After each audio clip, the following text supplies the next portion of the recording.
travelled up from London to Nottingham today for an exclusive interview with Carl the Cobra Froch. Let's see what he's got to say. A hypothetical question. We've seen Just Stop Oil protesters at Wimbledon this week, at the cricket last week. Basically every sporting event, they seem to be out there now. Back in your day, world title fight, George Groves at Wembley, one of them jumps in the ring, orange paint everywhere. What's your reaction? What do you do? I'd hit him with the biggest, dirtiest uppercut straight on the chin and send them into fucking orbit. Because if they're getting into my boxing ring, my workplace, I'm sorry, it's my rules. They know the risks. Yeah. Oil protesters get in my ring at your fucking peril. Is that the right word? Peril, exactly right, yeah. I would absolutely annihilate him with one punch and it'd be an uppercut, straight on the jaw. Yeah, no body shots? That's it, no body shots, straight to the jaw. And I'd attempt to decapitate him. Yeah. What do you think that actually about their protesting itself? Do you think they're just wasting their time? I just think that it's another part of the Matrix's agenda to try and push the climate hoax. But if we go into that and we start going too deep on politics and the latest thing, what the government push on us people, the minions, then we'll be here all day. Because I've got some really strong views. Yeah. But I disagree with what the oil protesters are doing. I disagree with what they feel. They feel they're doing it. What they're doing is correct. But I don't agree with the whole principle of climate change. Yeah. Because they're saying that we've got a global warming crisis. When did they start counting? If you go back 1,000 years, it was different temperature to what it was 10,000 years ago. Not even talking about the Ice Age, but it was different again. You know what I mean? We're fed information from mainstream media that just might not be strictly true, believe it or not. And if you're a critical thinker and you do your own research, you'll soon discover that actually they're moving the goalposts to suit their own agenda, aren't they? That's right. Push their narrative. Yeah. But enough said. All right, switching off again. So another hypothetical question. Donald Trump, Vladimir Putin, if they got in a ring, who's your money on? Trump's quite a big guy, isn't he? He fancies himself, doesn't he? He is big. Putin, though, I think he does keep himself in a bit of shape, doesn't he? Loves a bit of hunting. Oh, does he? Yeah, out there in the wilderness. They're both quite men's men, aren't they? Yeah, both of them. That's why I think it'd be a good fight. And I don't think they'd get in the ring and fight because I think them two are both on the same page. Yeah. I think Trump and Putin would get on.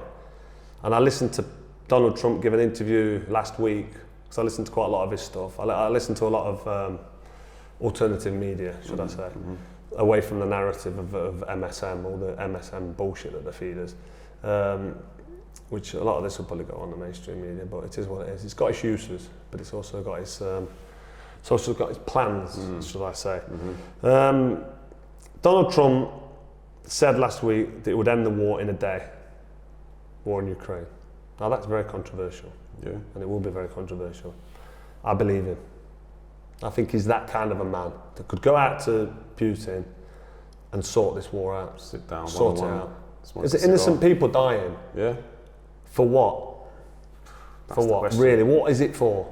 I think they never expected it to. Do we believe what they're telling us it's for is correct and to be true? Do we believe what we're being fed on the mainstream media, or do we look at other angles and say, hang on a minute, what about that? What about that? And I'm not going to go into it, but it's to do with NATO and it's to do with bombs being set up on his borders that was never agreed years ago. And people are moving goalposts, and he's going, hang on a minute, I've got to protect my people in my country, Putin has. And without going too deep and without trying to make myself sound like an expert, which I'm probably more of an expert than the average man who watches mainstream media, I just think that Donald Trump and Putin would not get in a boxing ring because I think they're quite fond of each other.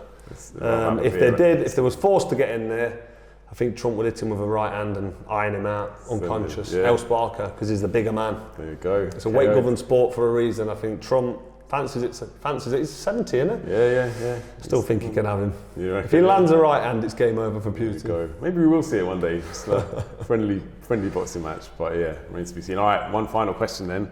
Here we go. If you were offered the chance to fly to Mars on a SpaceX mission for free, would you be on board? SpaceX? Yeah, Elon Musk. Elon Musk? Yeah. I don't know if I would, mate. All this stuff crashes and burns, doesn't it? Yeah, it does seem he hasn't got the best record. But just hypothetically, you can definitely get to Mars. Whether you can get back or not, 50-50. I don't like the question, you can definitely get to Mars. Where's Mars? Allegedly. About... Allegedly, I'm glad you said that. 600,000 miles. Is that where it is? Yeah. So, at the minute, we can't go back to if you think we've already been there, which I'm not so sure, just based on evidence and a bit of reading I've done. To the moon. To the moon, which is 237,000 kilometres or miles away. So not as far away as the Mars is alleged to be. So if we could attempt to get to Mars, I would love to jump on that shuttle and go up there, because what I want to do is I want to get my iPhone out, I want to take a picture of this spherical Earth. I want to see the Earth in its whole beauty and take a picture of it. Right. So I'd be up for that. Okay. Definitely, but I just don't think we can get up there. I don't think we can leave here. I see. I think it's an enclosed system. Right. And I don't think we can get out of it. And that's why we're struggling to leave now. So if you were offered the opportunity, you'd be up there. 100%. Just to prove yourself that you're living. I'd love to go far enough away from planet Earth to be able to see it. To be able to see it in its entirety. Because any image I've ever seen of planet Earth is always CGI.